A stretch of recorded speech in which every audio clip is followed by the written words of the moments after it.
Hello, stargazers. I'm Louise Edington, Cosmic Owl Astrology, sacred wisdom weaver, and author, and all kinds of things, and author of the new book series in astrology, which is selling really well already. So if you've not ordered it yet, it's coming out on August the 12th. I have got signed copies available on Sacred Threads imprint website. Sacredthreadsimprint.com. I'll put that link below. I'm up to date with shipping all of the signed copies, and you also get a PDF about Ceres and her sisters, the main asteroid goddesses like Pallas and Juno and so on. Whew. But my life's complete chaos.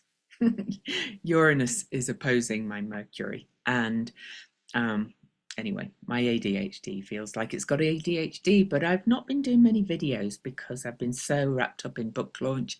I'm still meeting with Kathy tomorrow. We'll look at some more political things, but I want to talk to you today about a really big aspect that we have coming up. And that's on August the 11th or 12th, depending where you are. Venus will be conjunct with Jupiter exactly, which happens every few months, quite honestly, depending on Venus and Jupiter's retrogrades. So in itself, Venus and Jupiter is always a nice conjunction anyway, but this one is extra special because it's conjunct fixed star Sirius. And there is an astrologer called Divine Harmony who was really delved deeply into a lot of the Egyptian astrology. And Sirius, the heliacal rise of Sirius is said to be when it rises above the pyramids. So I'm going to show you a picture first.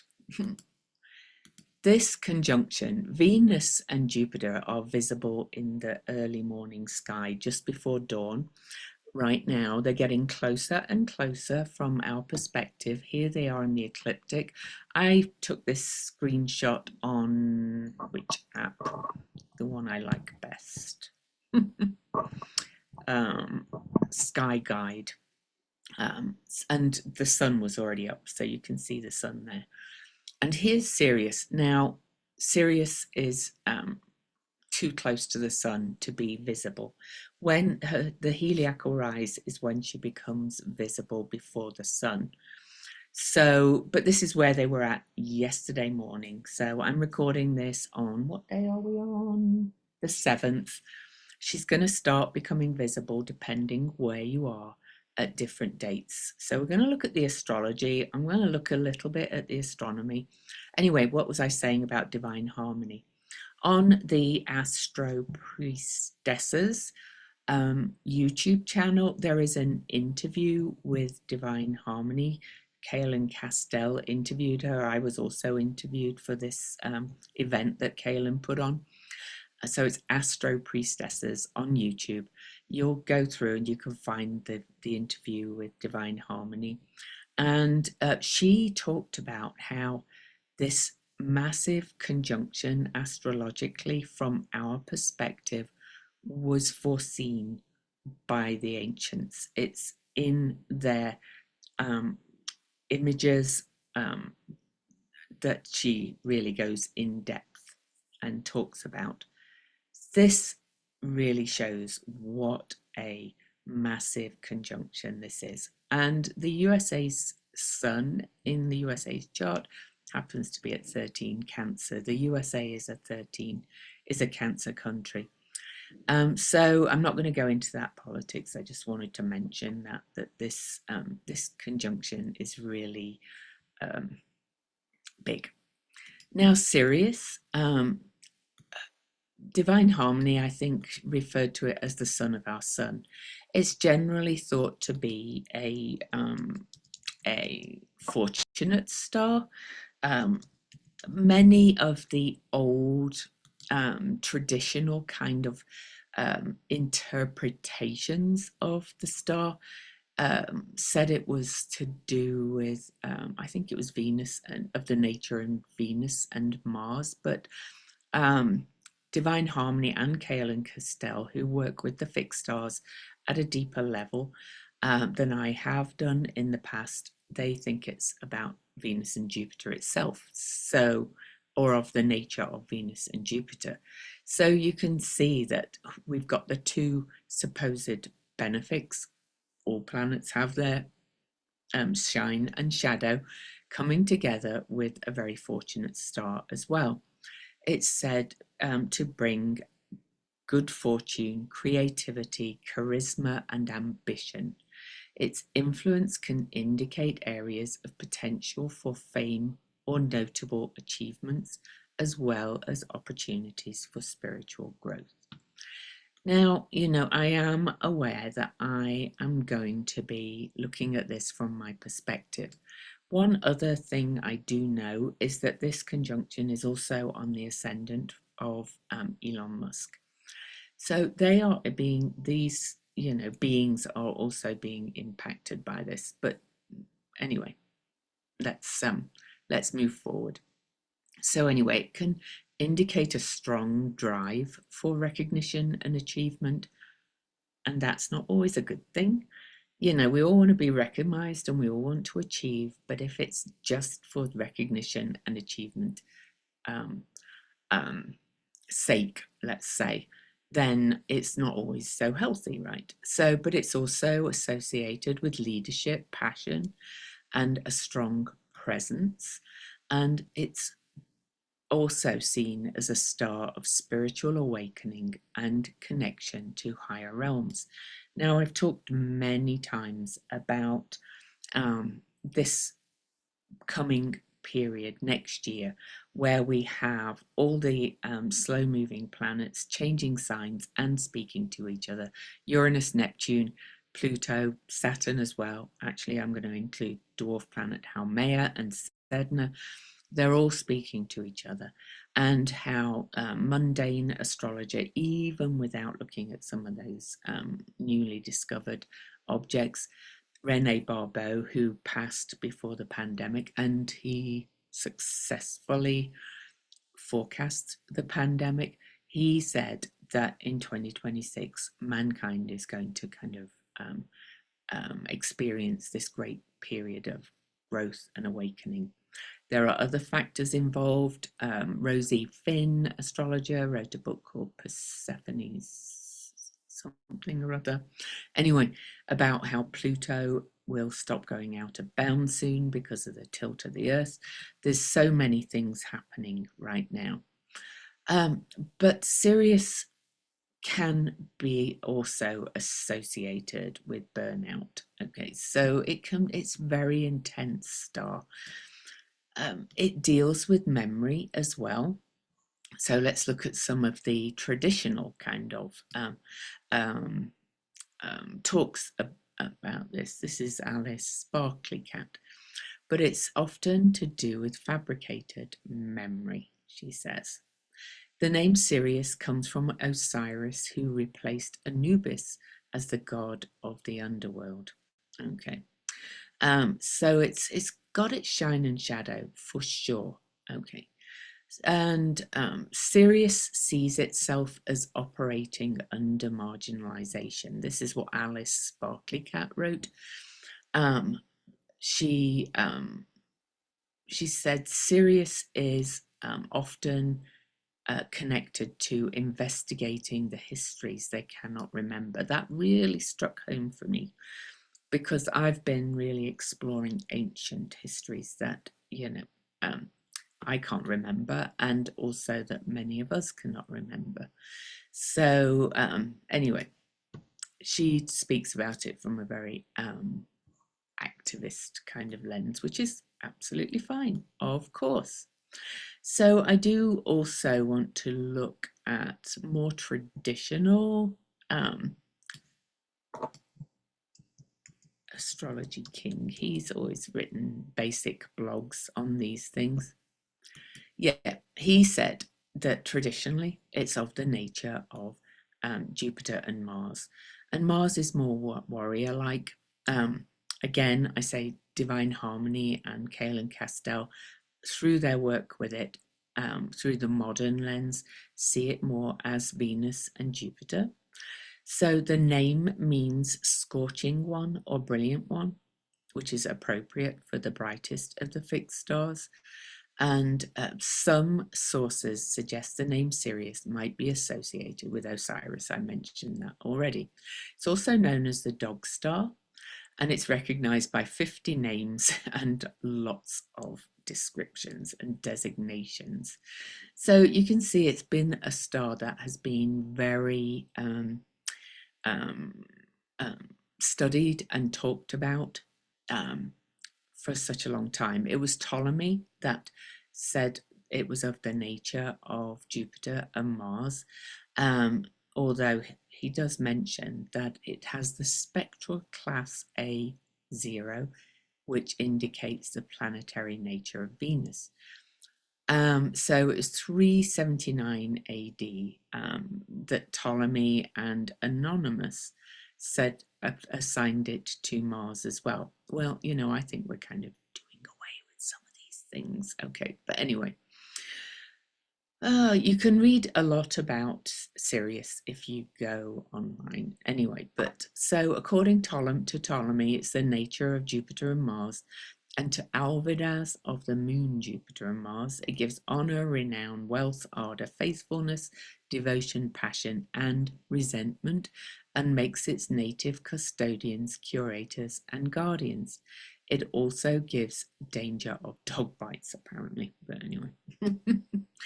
So it's one of the Bohemian fixed stars, which are the most powerful ones. Okay, it rules beryl, savine, mugwort, dragonwort, tongue of a snake, and a Kabbalistic symbol that I cannot read. Its image is a hound or a little virgin. It gives honor, the goodwill and favor of men, and the airy spirits, and the power to pacify nobles and others. Very ancient language, right? Anyway, so let me look at the astrology for a minute. I'll show you when it's exact. And then I've found another great article about this conjunction. But I do want to say, first of all, that this is going to be really important if you have any energies around 14 degrees in your chart, particularly of the cardinal signs, which are Aries, Cancer, Libra, and Capricorn. But I'm going to say if you have a direct hit from any degree around 14 degrees in your chart, including your ascendant and angles, midheaven, ascendant, midheaven, descendant, and IC, you will be feeling this. And collectively, this is huge.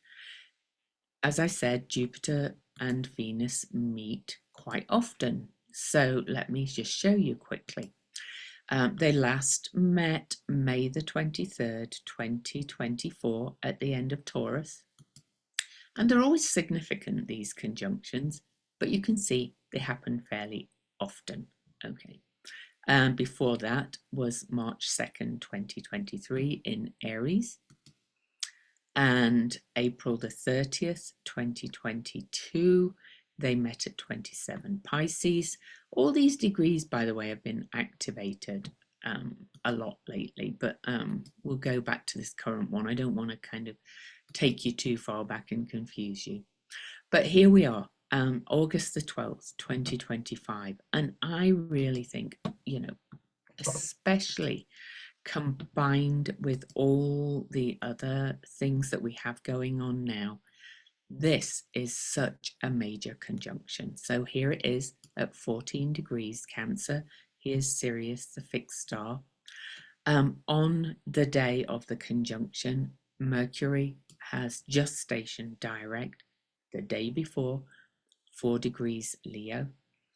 And also just before the conjunction, the day before, Ceres, my book, has stationed retrograde. Ceres and Mercury stationed retrograde pretty much at the same time. and they were usually often paired together many by the Roman Dei Consentis, which was 12 ruling gods and goddesses before they kind of turned towards Christianity and things. Also, other things of note for this conjunction are that Saturn and Neptune are still at the same degree working together, and the moon is at 27 Pisces, which is square to the galactic center at 27 Sagittarius, but it's also the degree where Neptune last stationed direct. So there's lots of kind of things happening in this. Also, the nodes, moon's nodes, are at 18 degrees, where they will sit right through the September eclipses. So this is a potent, potent point of change. Now then, let's look at the chart itself for the aspects to this conjunction.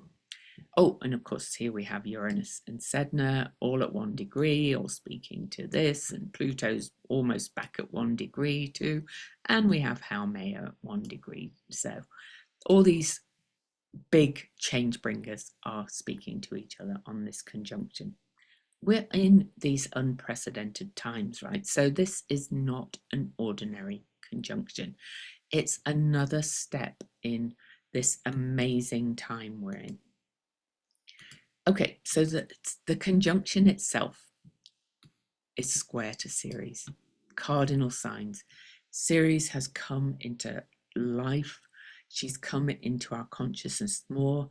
She is a personal planet, by the way. Read my book, read why she's a personal planet.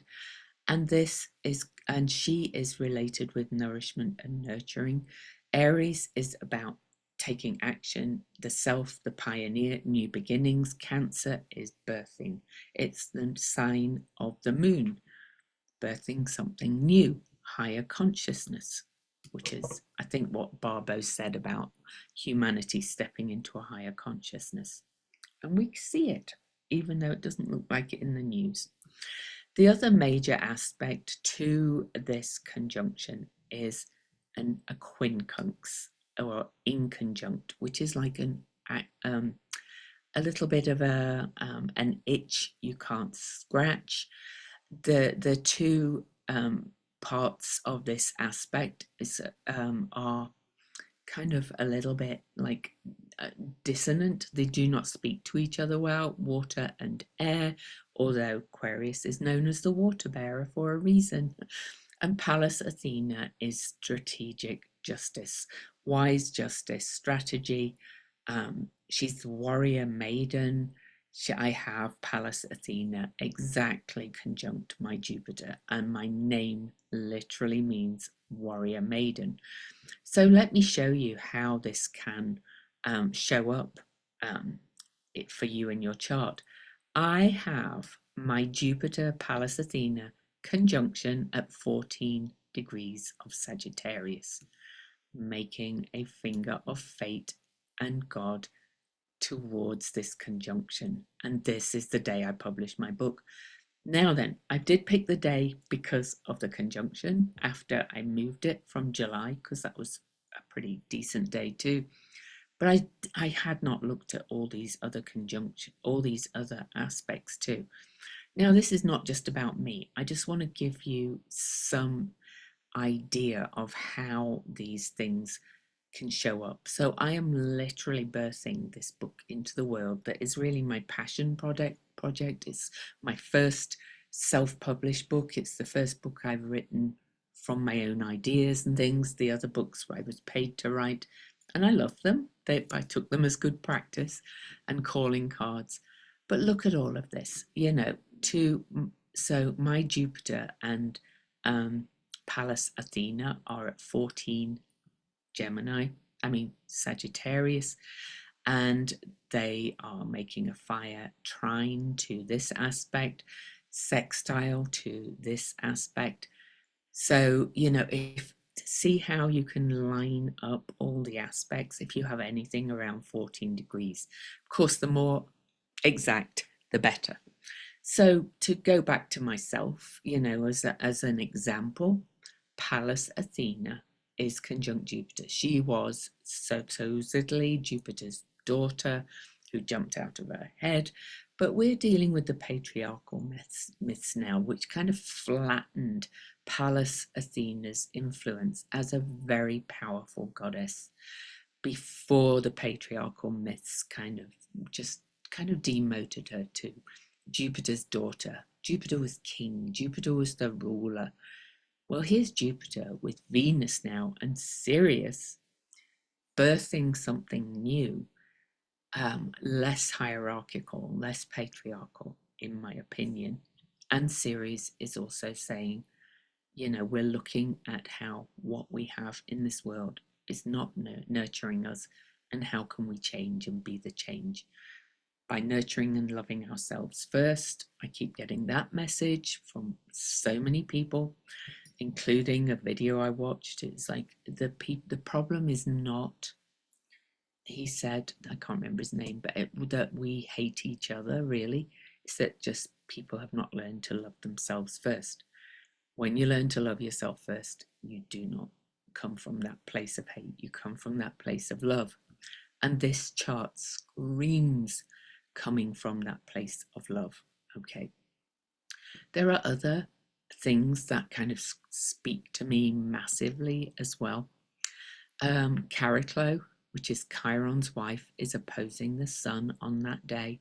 She is helping us to weave a new story of becoming, but this opposition is also square to Juno, our sacred contracts. These sacred feminine objects have come into our awareness to balance what has been a very hierarchical and very patriarchal, for want of a better word, system, culture, all these things. They're coming to help us birth something new.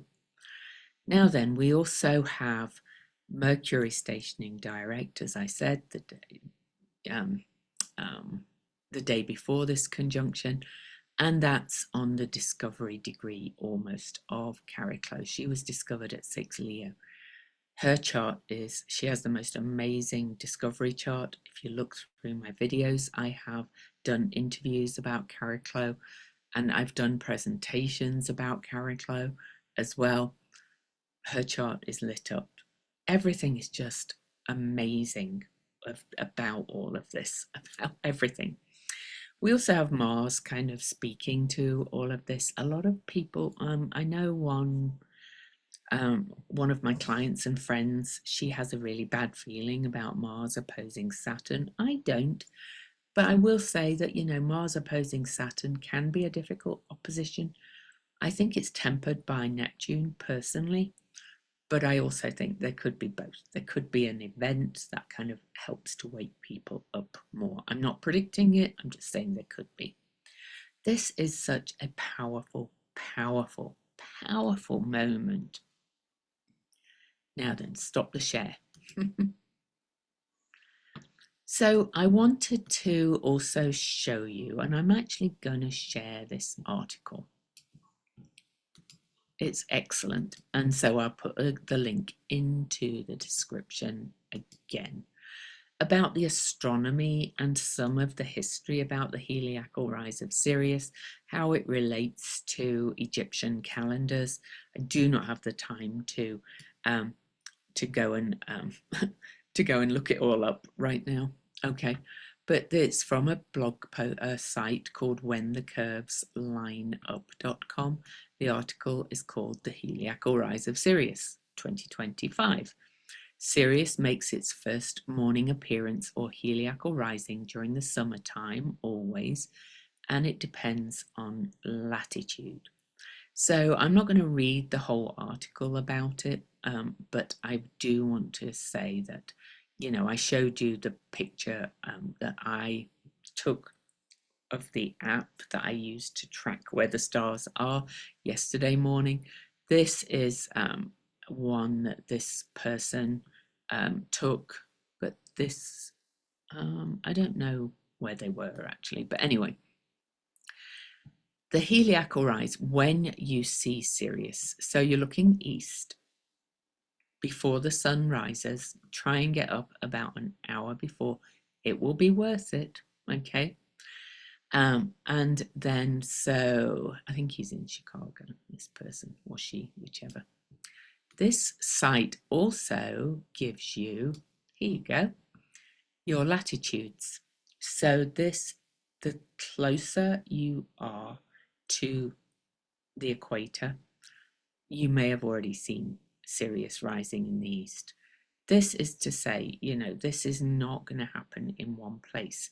But when Sirius was rising in the east at 20 degrees north, Venus and Jupiter were not going to be together, right?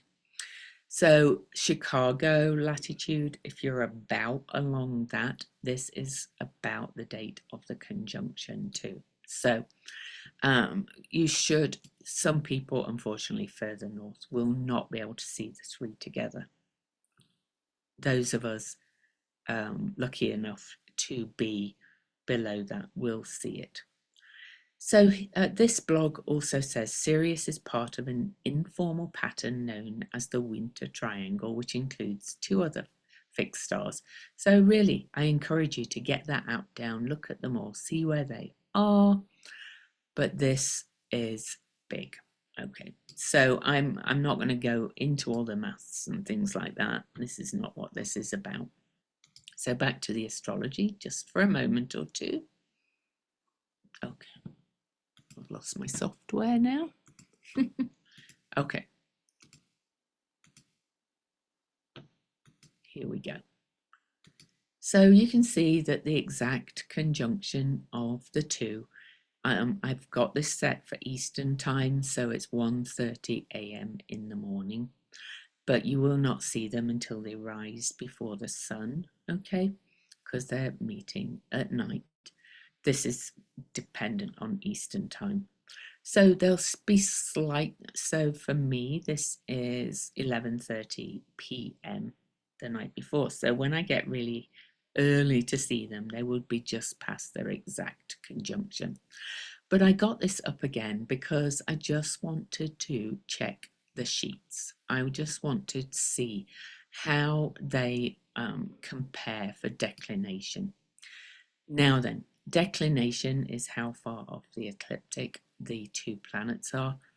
Venus and Jupiter are almost at the same declination north. So this is again a really powerful conjunction. I don't know, do they do, I don't think they do declination for fixed stars because, oh yes they do. But Sirius is kind of a bit the opposites. So Venus and Jupiter are off the ecliptic, that is, they're pretty much on the ecliptic actually. So they are both at 21 and 22 north. Sirius is at 16 south of the ecliptic. So they're not going to appear really right together in the sky from our perspective because of that difference in declination. That's all I was trying to say. So stop the share. I have some other things to share in my lovely way of, please let's tune into this conjunction. Please, like, you know, work with it. Okay, so I really want you to tune into it, whether you have anything at 14 degrees yourself. I want you to really try and get out and see it. Okay, so I really want you to feel into it. Okay, right, yeah. I've talked about that. The other thing I was going to mention is that it's at 14 degrees. And in numerology, this is a 14-5. 1 plus 4 equals 5. I happen to be a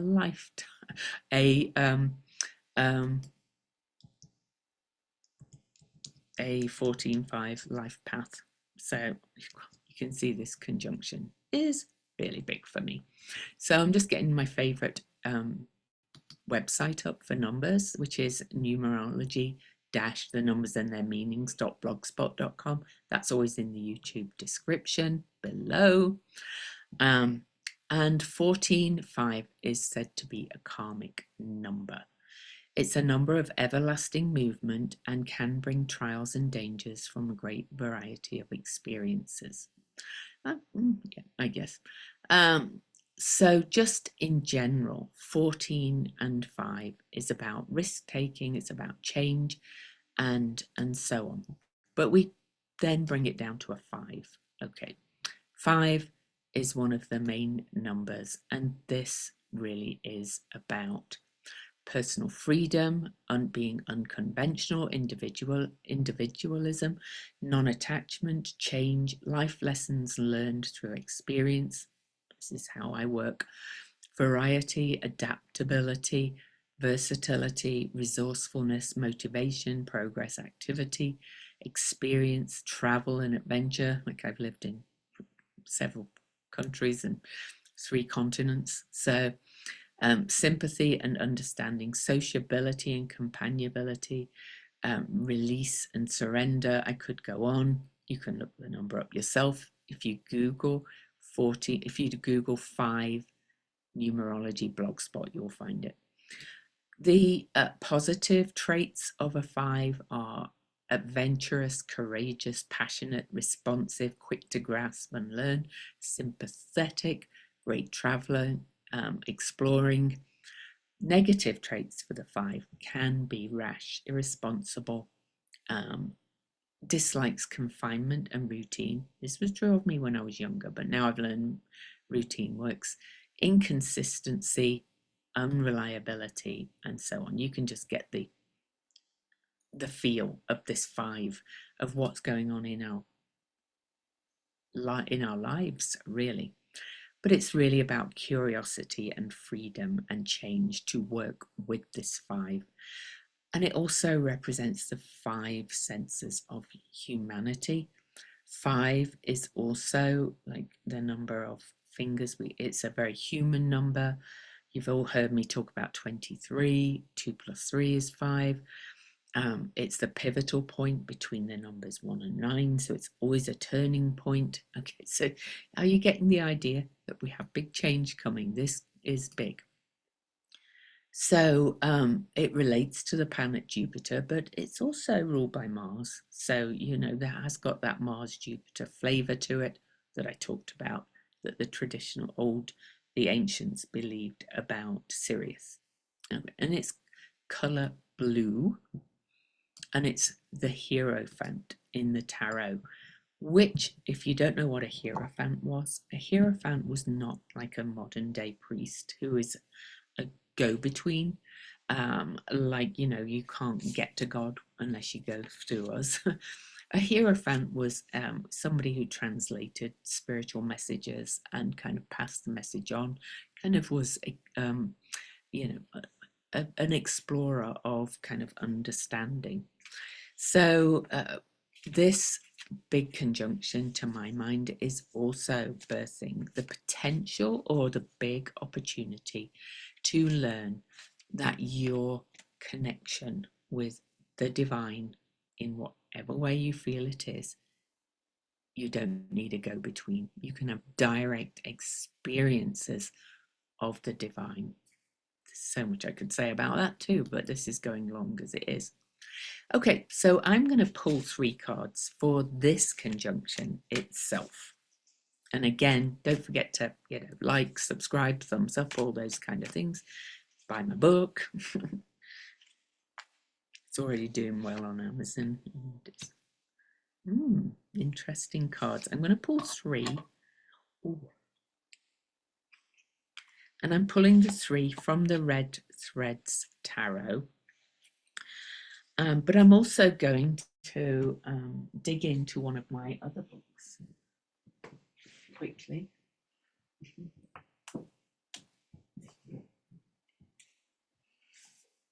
Oh, sorry. Because the book with the Red Threads Tarot does not look at reversed cards. And so I just want to remind myself of the last card here. So I'm just going to, this is the Complete Guide to Tarot and Astrology. That was my 3rd book. Okay. So it's 3. I'll talk about it when I get to it. But anyway, okay, cool. So the first card I pulled is the Eight of Cups. Just look at it for a second. Remember that the 8 is a number of stability and things, and this is my overall impression based on the tarot of what this is bringing. So let me get the 8 of Cups for the Red Threads Tarot. I love this book. I mean, this deck. I love it so much. Okay, and the descriptions are very specific to this book. So the Eight of Cups is I am letting go. This is about release. Some of us think holding on makes us strong, and sometimes it is letting go. That's by Herman Hesse. People have a hard time letting go of their suffering out of a fear of the unknown. They prefer suffering that is familiar. And that was the wonderful Thich Nhat Hanh. So this is about letting go of all those old stories, those old patterns. You do not need to let them hold you anymore. This is a big release. And there is also this other quote, I return to the rhythm of water, to the dark song I was in my mother's belly, Cancer. That's Norman D. Ellis. Okay. So there we go. Release. Then we get one of my favorite cards with this. Okay, so this is actually the equivalent to the Fool card in most tarot decks, the Zero card. This is the Dancer. This is Ariadne, and this is saying I am the dance. And just look at her. We looked at this a lot in my Venus retrograde class where I use these cards. The quote with this is, the only way to make sense out of change is to plunge into it, move with it, and join the dance. And that's from the wonderful Alan Watts. So you are being asked to dance with abandon, to dance with ecstasy, and find the joy in your life, and just let all that suffering go and leave it behind. Now then, here's the last card. Oh, hang on a second. I want to get both books up for this. So this is the Three of Blades, which is I am wounded. But experience tells me that swords deck, or blades as this is, when a card is reversed, this is usually the best thing you can see, because swords can be quite painful.